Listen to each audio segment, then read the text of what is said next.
Luar biasa, warga di sini jadi kayak saudara.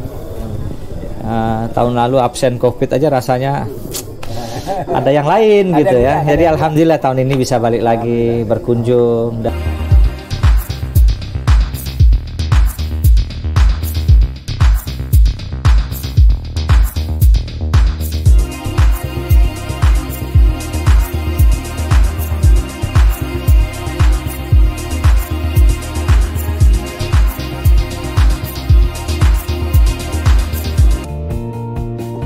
Ya, saat ini kita sedang menuju tempat pemukiman 13 kakak atau kepala keluarga warga muslim yang ada di pedalaman Pulau Bali, yang lokasinya berada di Banjarsuko, Desa Senganan, Kecamatan Penebel, Kabupaten Tabanan.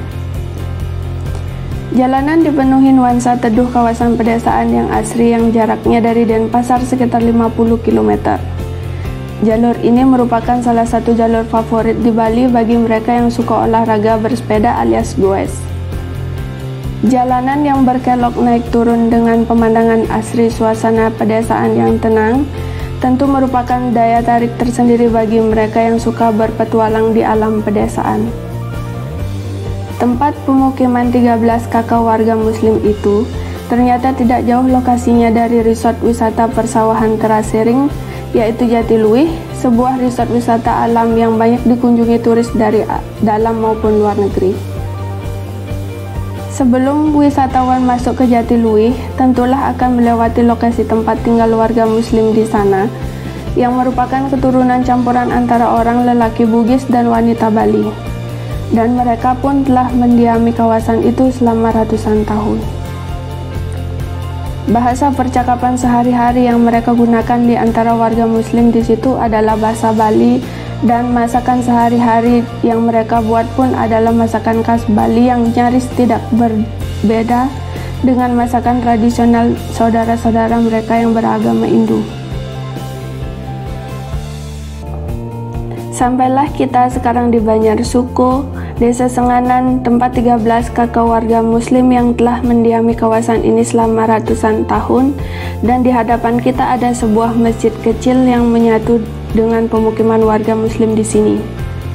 Masjid Al-Hamzah diambil dari nama seorang tokoh setempat dari generasi kedua. Tidak begitu besar masjidnya, namun nampak bersih dan asri. Pada senja hari yang indah itu, warga muslim setempat sedang berkumpul di area masjid untuk melakukan buka puasa bersama pada Ramadan 1442 Hijriah ini. Aneka jajanan tradisional khas Bali disajikan dalam acara itu.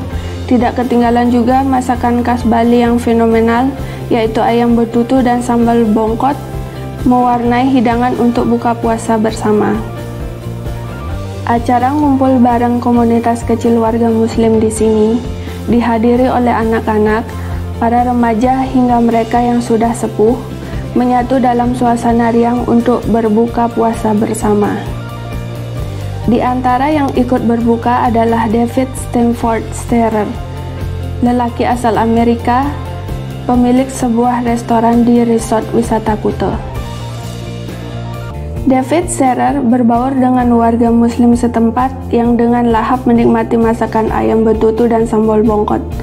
Masakan tradisional khas Bali itu dia sebut sebagai salah satu masakan terlezat di dunia.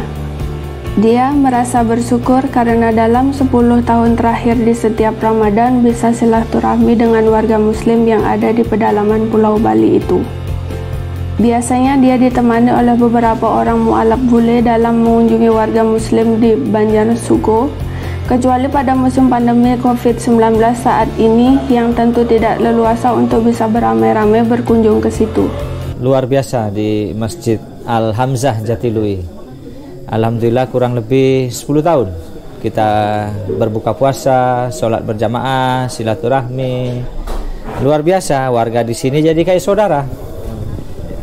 Tahun lalu absen COVID aja rasanya ada yang lain gitu ya. Jadi alhamdulillah tahun ini bisa balik lagi berkunjung, dan semoga semua kita diberi kesehatan, panjang umur agar selalu bisa berkunjung dan menyambung silaturahmi dengan Masjid Al-Hamzah di Jatiluwih. Amin.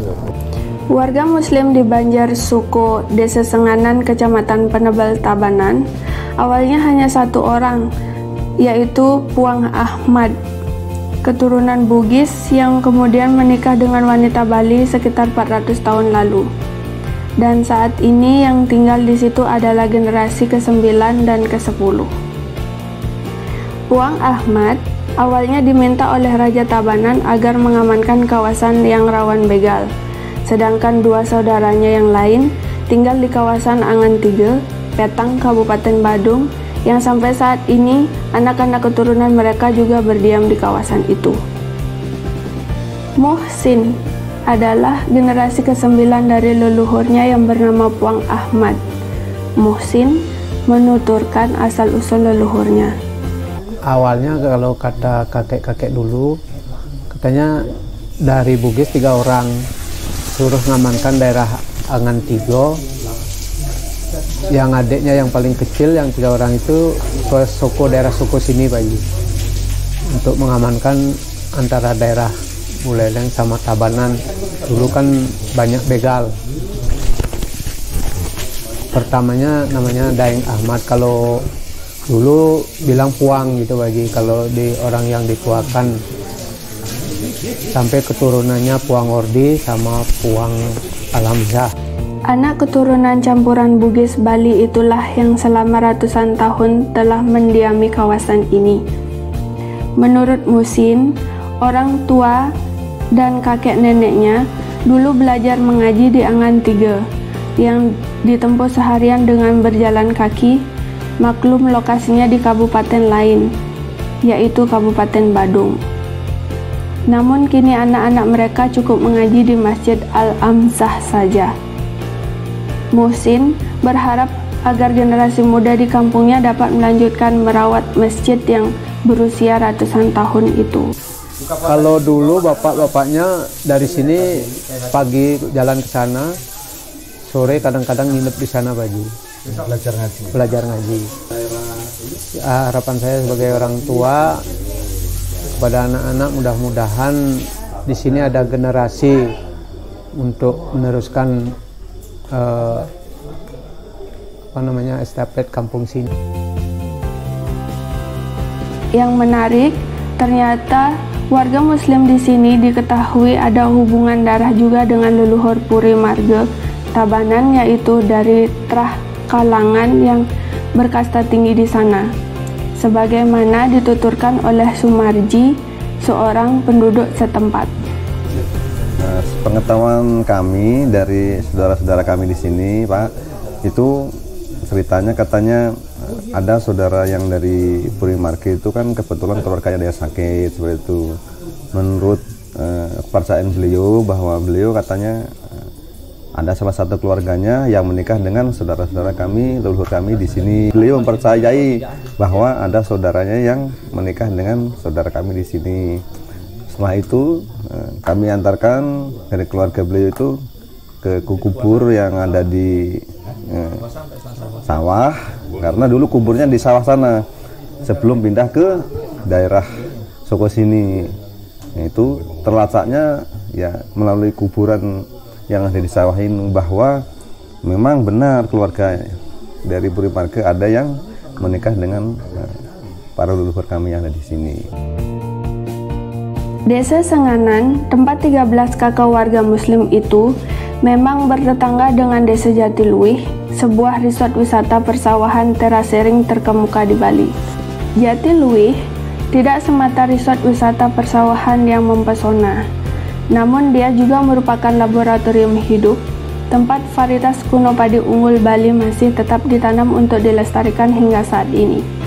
Kawasan persawahan terasering Jatiluwih oleh UNESCO, sebuah badan dunia di bawah Perserikatan Bangsa-Bangsa, telah ditetapkan sebagai Lanskap Kultur Bali dengan sistem irigasi subak yang merupakan warisan budaya dunia. Sementara itu, keberadaan Masjid Al-Hamzah yang tak jauh dari resort wisata Jatiluwih tentulah merupakan fasilitas pendukung bagi wisatawan Muslim yang menunaikan sholat di tengah perjalanan wisata mereka dalam menikmati keindahan Pulau Bali yang masyhur itu.